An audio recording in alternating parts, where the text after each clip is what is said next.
గురుగారు మీరు చాలా స్మార్ట్గా ఉంటారు మామూలుగా. అయ్యా మాటలు చెప్పడంలో. ఎస్ లేదు అంటే మామూలుగా మీ ముఖ వర్చస్ కానీ చాలా హ్యాండ్సమ్గా ఉంటారు కదా. Thank you. మీది లవ్ మ్యారేజా?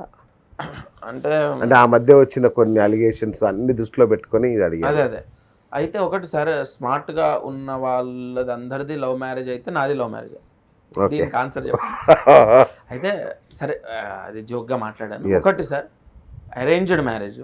నా దైవ సమానులు, నా తల్లి లేదనే లోటును తీర్చిన నా పెద్దమ్మ, నాకు పంచ ప్రాణాలు ఆవిడంటే.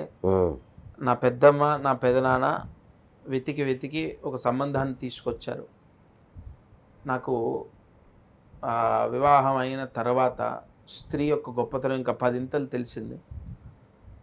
ఎంతో ఇష్టపడతాను, చాలా జాగ్రత్తగా చూసుకుంటాను. అండ్ అరేంజ్డ్ మ్యారేజ్ చేసుకున్నాను. ఇంకొకటి, మా అమ్మ లేదు కాబట్టి ఆ ఇంట్లో స్త్రీ అనేటటువంటి రూపము లేదు. ఇక వెళ్ళిపోయినాక నేను, మా నాన్న, మా తమ్ముడు అంతా ఇదే హడావిడి. ఆ రూపం ఒకటేసారి రావటం, ఇంకా అందులోనూ 2 అమ్మాయిలను ఇవ్వటం, ఇక నాకు చాలా గౌరవము, ప్రేమ, అనురాగాలు పెరిగిపోయినాయి ఒక స్త్రీ అనే రూపం పైన. అండ్ అరేంజ్డ్ మ్యారేజ్ అయినా కూడా భార్య యొక్క గొప్పతనాన్ని తెలుసుకున్నాను కాబట్టి చాలా జాగ్రత్తగా, ఒక గాజు బొమ్మలాగా తనని చూసుకుంటాను నేను, చాలా జాగ్రత్తగా. మా పెద్దమ్మ వాళ్ళు దగ్గరుండి ఒక అమ్మాయిని చూసి నాకు పెళ్లి చేశారు 2017లో. ప్రేమ వివాహాన్ని కూడా సమర్థిస్తారుగా. ఎందుకు సమర్థించకూడదు? ఇప్పుడు రేపు మా తమ్ముడు లవ్ మ్యారేజ్ చేసుకున్నాడు అనుకోండి, చేస్తాను, దాంట్లో తప్పే ఉంది. జాతకాలు కలిసాయా లేదా అన్నది చూస్తాను. ఎందుకంటే దాన్ని నేను నమ్ముకొని ఆ ట్రైన్లోనే ప్రయాణిస్తున్నాను కాబట్టి తప్పకుండా 100% దాన్ని సమర్థించడం అన్నది ఉండదు.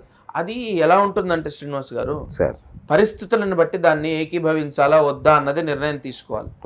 నువ్వు చేసుకున్న వివాహం వల్ల నీ కుటుంబానికి ఇబ్బంది ఉండకూడదు, నిన్ను కన్న వాళ్ళకి ఇబ్బంది ఉండకూడదు, నీ చుట్టూ ఉన్న వాళ్ళంటే నీ తండ్రి, నీ అన్న లేదా నీ చెల్లెలు, వీళ్ళకి ఇబ్బంది లేకుండా నువ్వు సంతోషంగా ఉంటావు అంటే లవ్ మ్యారేజ్ 100% యాక్సెప్ట్ చేయొచ్చు, తప్పలేదు.